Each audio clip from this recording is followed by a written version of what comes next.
नमस्कार विद्यार्थी मित्रांनो, मी राऊत सर, संस्थापक व संचालक युनिक अकॅडमी स्पर्धा परीक्षा मार्गदर्शन केंद्र यवतमाळ। या ठिकाणी पोलीस भरती 2024 संदर्भात आपण बोलणार आहोत। बघा, बऱ्याच विद्यार्थ्यांना पोलीस भरतीचा फॉर्म भरत असताना कोणता जिल्हा निवडावा यासाठी मला सातत्याने फोन येत आहे, मेसेजेस येत आहे आणि मग कोणता जिल्हा निवडावा म्हणजे आपली निवड नक्की होईल किंवा आपण कट ऑफमध्ये बसू, यासाठी जिल्हा निवड हा मुद्दा फार महत्त्वाचा आहे, हे या ठिकाणी लक्षात ठेवा। तर त्या संदर्भात बोलण्यापूर्वी जर तुम्ही चॅनलवर नवीन असाल तर आपल्या चॅनलला सबस्क्राईब करा, घंटीचं बटन दाबा, ऑलवर सेट करा आणि व्हिडिओ आवडल्यास इतरांना शेअर नक्की करा।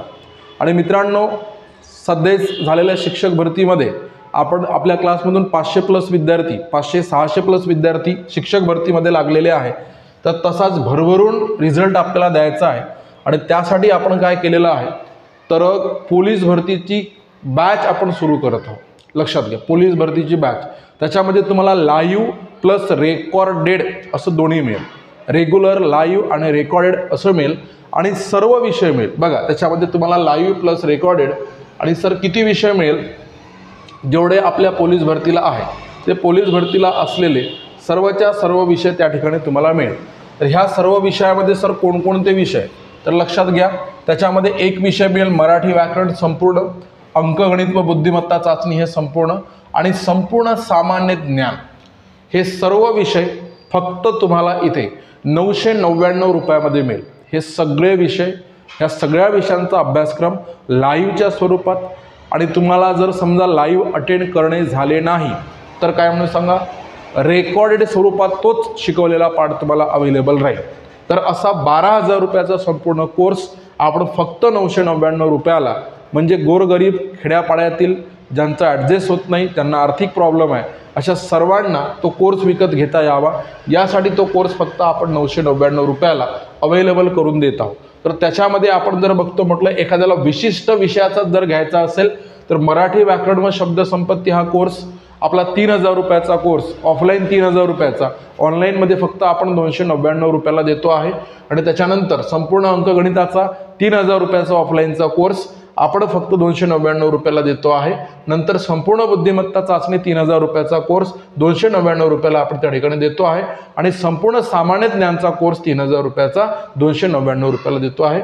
आणि हे सगळे कोर्स या पोलीस भरतीच्या बॅचमध्ये काय सांगा इन्क्लूड केलेले आहेत। कृपया जास्तीत जास्त लोकांपर्यंत हा मेसेज पोहोचवा, सर्वांना हे शेअर करा। आणि आता बोलूया आपण फॉर्म कसा भरावा याच्यावर आपण बोलूया।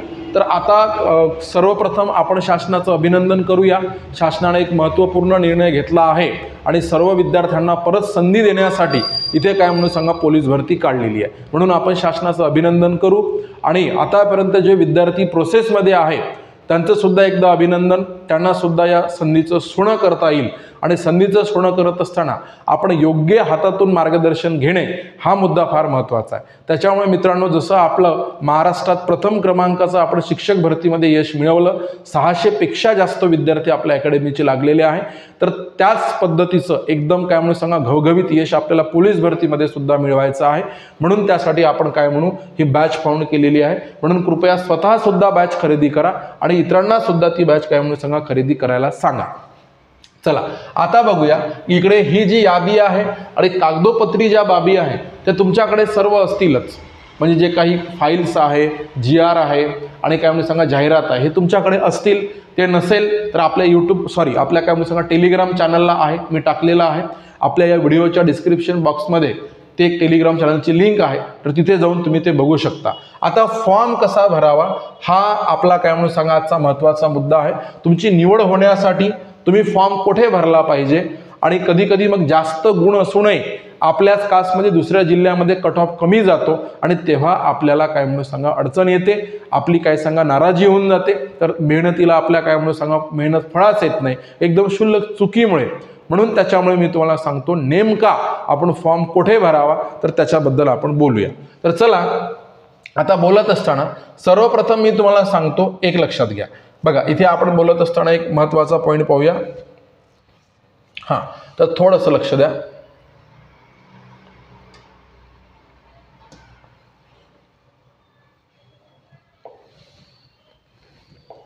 हां, आता बघा आपण फॉर्म कुठे भरावा आणि फॉर्म भरत असताना कोणता जिल्हा निवडावा याच्यावर आपण काय सांगा बोलणार आहोत, बरोबर आहे. तर आता बघा इथे पहिल्यांदा सांगतो पहिला तर मुद्दा बघा, या ठिकाणी आपण पहिला मुद्दा बघूया. तर तो म्हणजे कसा सर, तर पहिला मुद्दा बघत असताना हे बघा, आपल्या जिल्ह्याच्या सर्वाधिक जागा कुठे आहे ते बघा. बघा म्हणजे असा जिल्हा निवडा की आपला जो प्रवर्ग आहे, आपली जी कास्ट आहे बघा, तर आपल्या कास्टच्या प्रवर्गाच्या हा मुद्दा लक्षात ठेवा, सर्वाधिक जागा कोठे आहे. बघा हा एक मुद्दा, सर्वाधिक जागा कोठे आहे हा एक प्रश्न. आता असे 3 जिल्हे निवडा. बघा असे काय करा सांगा, 3 जिल्हे निवडा. बघा असे 3 जिल्हे निवडले म्हणजे अशामध्ये तुम्ही एक पहिला जिल्हा निवडला, त्याच्यानंतर दुसरा जिल्हा निवडला, त्याच्यानंतर काय सांगा तिसरा जिल्हा. तर शक्यतोवर आता 3 जिल्हे निवडल्याच्या नंतर जर समजा तुम्ही महिला असाल किंवा तुमच्याकडे इतर काय सांगा सर्टिफिकेट असेल, बघा आता हे महत्त्वाचा पहिला तर मुद्दा काय बोललो, सर्वाधिक जागा कोठे आहे हा पहिला मुद्दा.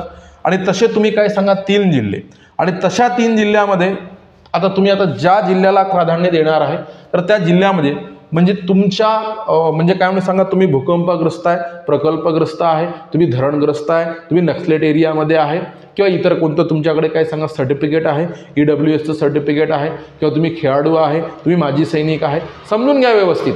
तर त्या आपल्या प्रवर्गाच्या सर्वाधिक जागा आणि त्याच्यातून जर जागा असेल तर त्याला पहिल्यांदा आपण काय सांगा प्राधान्य देणं जरुरी आहे. म्हणजे त्या जिल्ह्याला आपला प्रवर्ग आणि आपल्याकडे जी एक काय सांगा विशिष्ट पात्रता आहे तर त्या पात्रतेचा जर जिल्हा असेल तर त्याला तुम्ही प्रथम प्राधान्य देणं जरुरी आहे. हा झाला एक मुद्दा. म्हणजे तुम्ही समजा निव्वळ सर्वाधिक जागा कुठे आहे त्याच्याकडे न बघता, तर आता पुन्हा एक दुसरी गोष्ट सांगतो की हा जो जिल्हा असेल पहिला, तर या पहिल्या जिल्ह्यामध्ये आपल्या कास्टच्या प्रवर्गाच्या म्हणजे आता आपण काय सांगा सर्वसाधारण जागेची गोष्ट करू. आता आपण काय बोललो की तुमच्याकडे विशिष्ट पात्रता आहे, माजी सैनिक आहे, त्याच्यानंतर भूकंपग्रस्त, प्रकल्पग्रस्त, धरणग्रस्त किंवा काय म्हणून सांगा आपण आत्महत्याग्रस्त शेतकऱ्याचं पाल्य असेल, जेव्हा समान गुण होतात तेव्हा तिथे सुद्धा प्राधान्य मिळते, हे लक्षात ठेवा. तर अशा जर गोष्टी असेल तर ह्या 3 जिल्ह्यामध्ये त्या बाबीसाठी त्या विशिष्ट पात्रतेसाठी ज्या ठिकाणी जागा असेल तो जिल्हा इथे पहिल्यांदा सिलेक्ट करायचा या 3 पैकी. मग आता बघा या पात्रतेमध्ये सुद्धा एक लक्षात ठेवा 2 प्रकार पडतात. त्या 2 प्रकारामध्ये कसं आपण लक्षात ठेवायचं हे पहिल्यांदा सांगतो. एक लक्षात घ्या, इथे आपण पहिल्यांदा म्हणू हे बघा सामान्य पात्रता आणि काय म्हणून सांगा विशिष्ट पात्रता. हा इथे बघा सामान्य पात्रता आणि काय सांगा विशिष्ट पात्रता. सामान्य म्हणजे आपण म्हणूया सर्वसाधारण, आणि विशिष्ट पात्रतेमध्ये जसं मी आत्ता बोललोय तुम्हाला हे काय म्हणूया सांगा, इथे माजी सैनिक लक्षात घ्या, इथे काय म्हणून सांगा माजी सैनिक, त्याच्यानंतर आपण काय म्हणून सांगा धरणग्रस्त, त्याच्यानंतर आपण काय म्हणून सांगा या ठिकाणी भूकंपग्रस्त लक्षात घ्या, त्याच्यानंतर आपण काय म्हणून सांगा इथे प्रकल्पग्रस्त बघा लक्षात घ्या, त्याच्यानंतर आपण नक्सलेट काय म्हणून सांगा क्षेत्र. तर अशा प्रकारे असं जर असेल तर ही झाली विशिष्ट पात्रता. लक्षात घ्या माजी सैनिक, धरणग्रस्त, भूकंपग्रस्त, प्रकल्पग्रस्त, नक्सलेट क्षेत्र किंवा इतर कोणत्याही प्रकारचं EWS वगैरे तुमच्याकडे जर सर्टिफिकेट असेल तर तुम्ही काय करायचा ह्या 3 त्याच्यातल्या जागा जर या 3 पैकी कोणत्याही जिल्ह्यामध्ये असेल म्हणजे आपल्या जी काही आपली काय म्हणून सांगा प्रवर्ग आहे, आपली कॅटेगरी आहे, 3 पैकी कोणत्याही जिल्ह्याला असेल तर त्या ठिकाणी आपला फॉर्म काय सांगा ऍड करायचा. हा एक मुद्दा, हा झाला विशिष्ट पात्रतेचा मुद्दा. ठीक आहे. पण जर समजा आता काय म्हणू दुसरी पात्रता कोणती आली सर, तर दुसरी गोष्ट झाली कोणती, तर ह्या ठिकाणी दुसरी गोष्ट आली दादांनो सामान्य पात्रतेची. दुसरी गोष्ट कोणती आली सांगा सामान्य पात्र, म्हणजे अशी कोणतीही पात्रता नाहीये. पण आता तरी तुमच्या प्रवर्गाचे तुम्ही काय टाकले सांगा 3 जिल्हे टाकले. आता 3 जिल्हे तुम्ही पहिल्यांदा निवडायचेच. का निवडायचे की सर्वाधिक जागा कुठे आहे. मग त्याच्यामध्ये पुन्हा 2 काय म्हणून सांगा पार्ट होईल. ते कसे पार्ट होईल तेही सांगतो तुम्हाला. तर त्याच्यामध्ये एक कुठे होईल सांगा पुरुष होईल आणि दुसरं या ठिकाणी काय होईल सांगा महिला होईल. बघा तर आता जसे तुम्ही हे 3 जिल्हे निवडले, हे 3 जिल्हे निवडल्याबरोबर आपण विचार काय करायचा ते लक्षात घ्या. विचार काय करायचा की आता समजा महिला असेल, पहिल्यांदा महिलाबद्दलच बोलू आपण की महिलांच्या जागा एकूण जागेपैकी ओबीसी आहे उदाहरणार्थ, म्हणजे इमावची गोष्ट उदाहरण घेऊ. बघा किंवा कोणताही प्रवर्ग असेल, समजा तुम्ही ओबीसी आहे आणि या 3 जिल्ह्याला जागा सर्वाधिक आहे, या 3 जिल्ह्याला जागा सर्वाधिक आहे। पण त्याच्यातही मग महिलांना जागा सर्वाधिक कुठं आहे त्या जिल्ह्याला तुम्ही प्राधान्य द्यायचं। कोणी प्राधान्य द्यायचं सांगा? महिलांनी। आणि राहिली गोष्ट पुरुषांनी, तर त्याच्यामध्ये सुद्धा पुरुषांनी ते बघायचं की ह्या 3 जिल्ह्यामध्ये पुरुषांना जागा सर्वाधिक कोणत्या जिल्ह्यामध्ये आहे, म्हणजे सर्वाधिक जागा असताना त्या जिल्ह्याला पुरुषांनी प्राधान्य द्यायचं, हा एक मुद्दा। आणि पुन्हा एक महत्त्वाची गोष्ट सांगतो तेही लक्षात ठेवा की तुम्ही जनरली पहिल्या जिल्ह्याला ज्या ठिकाणी सर्वाधिक जागा येतात, मागच्या भरतींचा आपला असा अनुभव आहे की ज्या ठिकाणी सर्वाधिक जागा येतात ना त्या ठिकाणी पहिल्या जिल्ह्याला भयंकर फॉर्म पडतात बघा। म्हणजे जसं गेल्या वेळेस काय म्हणून सांगा, मुंबईचे वगैरे कट ऑफ जे आहे ते मुंबईचे कट ऑफ काय सांगा जास्त गेले, यवतमाळ सारख्या ठिकाणी आपल्या कट ऑफ मुंबईपेक्षाही कमी लागले, म्हणजे काय सांगा सारख्या कास्टमध्ये। म्हणून सांगायचं आहे की शक्यतोवर पहिल्या जिल्ह्याला काय म्हणून सांगा प्राधान्य देऊ नका, प्राधान्य देण्याचं टाळा, पहिला जिल्हा निवडणे टाळा।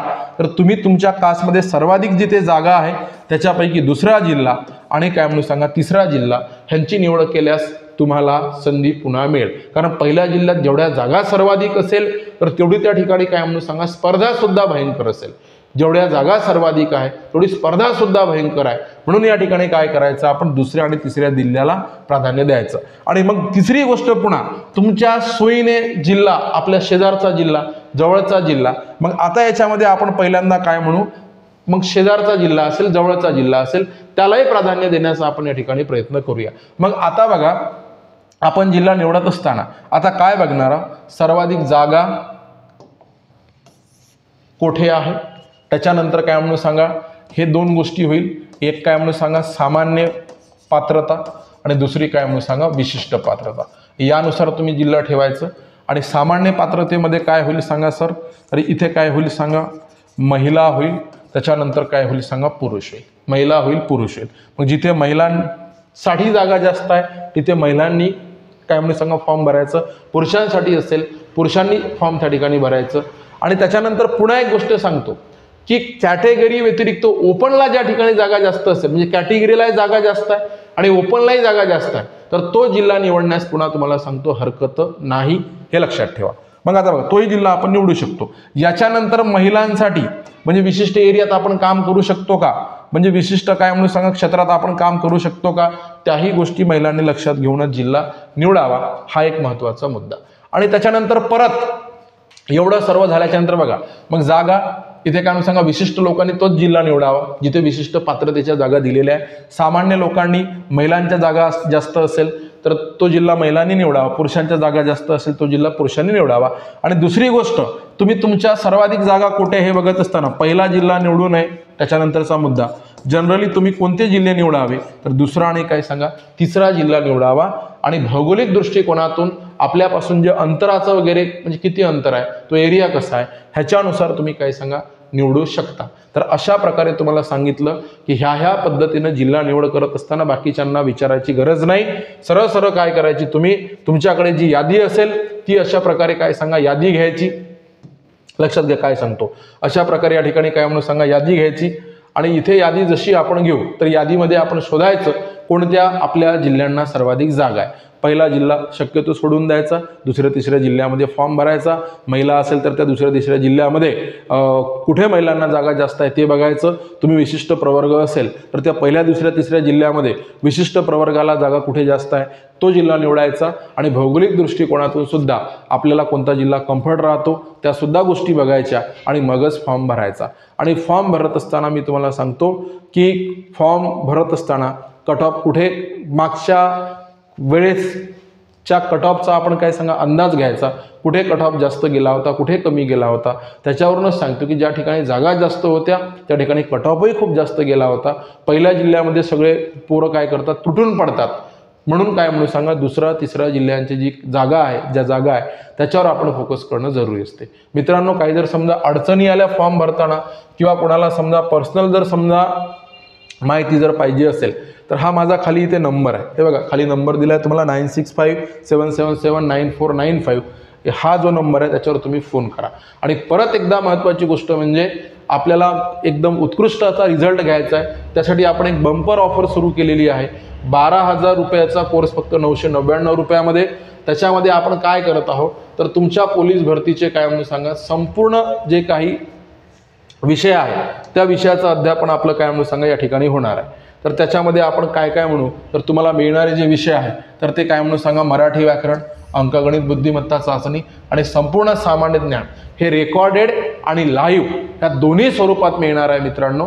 आणि प्रत्येक एकही प्रश्न आपल्या अभ्यासक्रमाच्या बाहेर जाणार नाही, शिकवण्याच्या बाहेर जाणार नाही, याची मी तुम्हाला लेखी हमी देतो, लक्षात घ्या। आणि कृपया बॅचला जॉईन करा। बॅच जॉईन करण्याची प्रोसिजर एकदम सोपी आहे, तुम्हाला सांगतो की तुम्ही काय करा, आपल्या प्ले स्टोअरला जा, तिथे जाऊन Raut sir unique academy Yavatmal हे ॲप डाउनलोड करा, नंतर रजिस्टर करून ऑल बॅचेसवर जाऊन तिथे बॅच सर्च करा आणि बॅचला जॉईन करा। बॅच कशी जॉईन करायची याची प्रोसिजर आपण या व्हिडिओच्या डिस्क्रिप्शन बॉक्समध्ये टाकतच आहोत। तरी कृपया व्हिडिओ जर समजा तुम्हाला आवडला असेल, व्हिडिओला लाईक करा, चॅनलला सबस्क्राईब करा, सर्वांना व्हिडिओ शेअर नक्की करा। धन्यवाद।